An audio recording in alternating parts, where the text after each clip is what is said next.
ठीक है, हम लोग ने अभी सारे जो थ्योरीज़ पहले के थे वो पढ़े, जो कि एविडेंस नहीं थे, उनके साइंटिफिक एविडेंस नहीं थे। लेकिन अभी जो हम थ्योरी स्टार्ट करने जा रहे हैं, केमिकल इवोल्यूशन ऑफ लाइफ, ये बहुत ही ज़्यादा इम्पॉर्टेंट थ्योरी भी है और इसने कुछ हद तक चीज़ों को एक्सप्लेन किया है।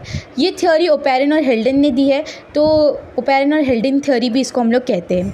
इस थ्योरी के हिसाब से लाइफ जो है ओरिजिनेट हुई है केमिकल रिएक्शंस के द्वारा। ठीक है, हमारे अर्थ पर पहले बहुत सारे केमिकल्स होते थे और उस केमिकल्स के बीच में जो है बहुत सारे रिएक्शंस होते थे और इससे जो है ऑर्गेनिजम्स बनते थे, ऑर्गेनिजम्स बने, लाइफ ओरिजिनेट हुई। और ये कोई छोटा मोटा मतलब अरसे में नहीं हुआ, इसको बहुत टाइम लगा, over a long period of time. इस थ्योरी को हम लोग बायोकेमिकल ओरिजिन ऑफ लाइफ भी कहते हैं और self assembly theory of origin of life भी कहते हैं। अब इस थ्योरी को हम लोग ने 6 पार्ट्स में डिवाइड किया है। सबसे पहला पार्ट होता है origin of earth and atmosphere, यानी कि पहले अर्थ कैसे बना, एटमॉस्फेयर कैसे बना, फिर हम लोग देखेंगे कि अमोनिया और मीथेन कैसे बना, फिर उसके बाद ऐसे आगे आगे स्टेप्स जो हम लोग पढ़ेंगे। तो पहले हम लोग देखते हैं कि हमारी अर्थ कैसे बनी और उस पर एटमॉस्फेयर कैसे बना। तो ये जो मेनली जो अर्थ का फॉर्मेशन है वो एक थ्योरी बहुत अच्छे से एक्सप्लेन करती है जिसका नाम है बिग बैंग थ्योरी। अब ये बिग बैंग थ्योरी क्या एक्सप्लेन करती है कि जो यूनिवर्स है वो फॉर्म हुआ है एक एक्सप्लोजन के बाद, एक बहुत बड़ा धमाका हुआ, उसके बाद हमारा यूनिवर्स फॉर्म हुआ, यानी कि बहुत सारी गैलेक्सीज फॉर्म हुई। अब ये गैलेक्सीज फॉर्म हुई और उस गैलेक्सीज में भी क्या था, हमारी एक मिल्की वे थी। आप लोगों को पता होगा कि हमारी गैलेक्सी का नाम मिल्की वे है। अब इस मिल्की वे में क्या होते हैं, बहुत सारे सोलर सिस्टम, और इन सोलर सिस्टम्स में जो एक सोलर सिस्टम हमारा भी है। अब हमारे वाले सोलर सिस्टम में एक प्लैनेट होता है जिसमें हॉट गैसेस और कॉस्मिक डस्ट, कॉस्मिक क्या होता है कि कुछ भी स्पेस के रिलेटेड बात रहेगी तो हम लोग उसको कॉस्मो वगैरह से बोलते हैं। ठीक है, तो हॉट गैसेस और डस्ट होती है उस प्लैनेट में, उस प्लैनेट को खास बुलाया गया नेब्यूला।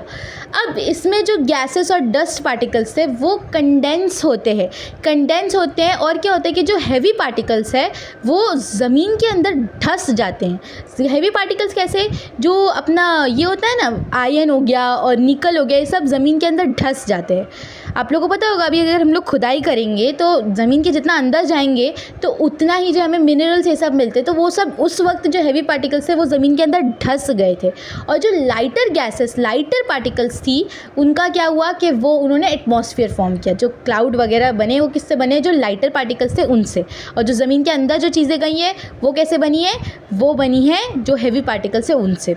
इस तरह हमारा एटमॉस्फेयर फॉर्म हो गया। अर्थ का फॉर्मेशन हम लोग ने बिग बैंग थ्योरी से देखे।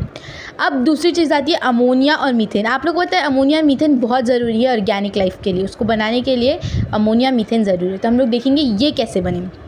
तो देखो, हमारा एटमॉस्फेयर फॉर्म हो गया था, लेकिन ये जो एटमॉस्फेयर है वो बहुत गर्म था, बहुत हॉट। तो उसके मैंने बताया ना कि लाइट गैसेस से एटमॉस्फेयर बना है, तो उसमें जो लाइट गैसेस थी वो बहुत रिएक्टिव होती है।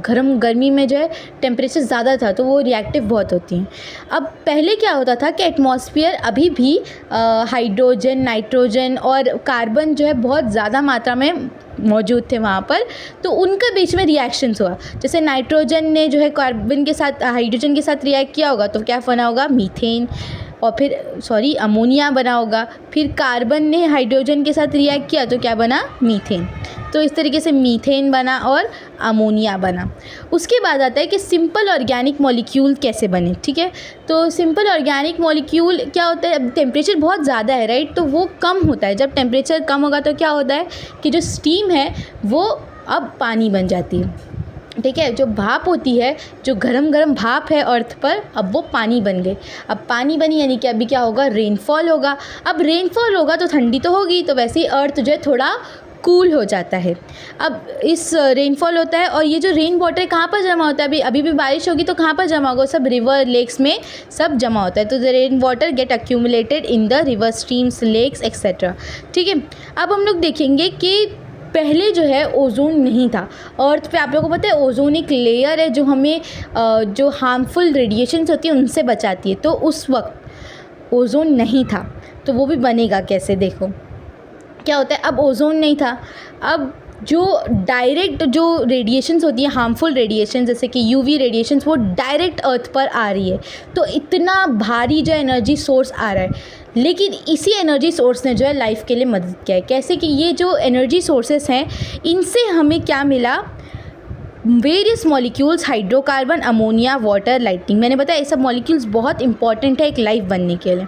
अब ये मॉलिक्यूल्स फॉर्म हुए तो इन मॉलिक्यूल्स से जो है फॉर्मेशन हुआ monosaccharide, amino acid, purines, पिरिमिडीन्स, fatty acid, glycerol. आप लोगों को मालूम है ये सब चीज़ें तो हमारी बॉडी में मौजूद है, इनसे ही डीएनए बनने वाला है ना। तो ये सारी चीज़ें फॉर्म हुई। ये देखो सिंपल ऑर्गेनिक मोनोसैकेराइड, मोनो है ना एक single, amino acid, purine, pyrimidine, इससे फिर बनेगा कॉम्प्लेक्स। ठीक है, वो देखते हैं हम लोग। अब ये जो चीज़ें हैं मोनोसैकेराइड हो गया, अमीनो एसिड हो गया, प्यूरिन, ये सब वाटर बॉडीज़ पानी के जो एकदम तह में जाकर जमा हो गई। इसलिए हाल्डन ने क्या बोला, अब ओशन जो कैसा हो गया, हॉट डाइल्यूट सूप। क्यों बोला ऐसा, क्योंकि सूप देखो उतना गाढ़ा होता है ना पतला होता है, उसमें बहुत सारी चीज़ें होती है राइट। जो भी भाजी, वेजिटेबल्स और जो भी मटेरियल होता है उसके अंदर नीचे रहता है ना। तो वैसे ओशन में जो क्या था, ये जो सारे ऑर्गेनिक सिंपल ऑर्गेनिक मॉलिक्यूल्स थे वो सब अंदर धंस गए थे। अब इन्हीं सिंपल ऑर्गेनिक मॉलिक्यूल से हम लोग क्या बनाने वाले हैं, complex organic molecule.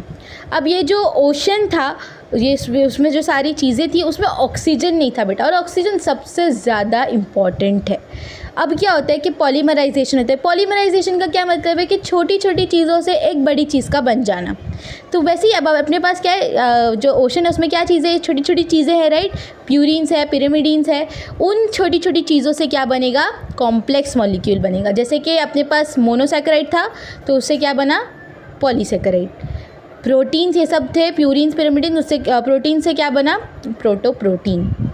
प्रोटोप्रोटीन is very important.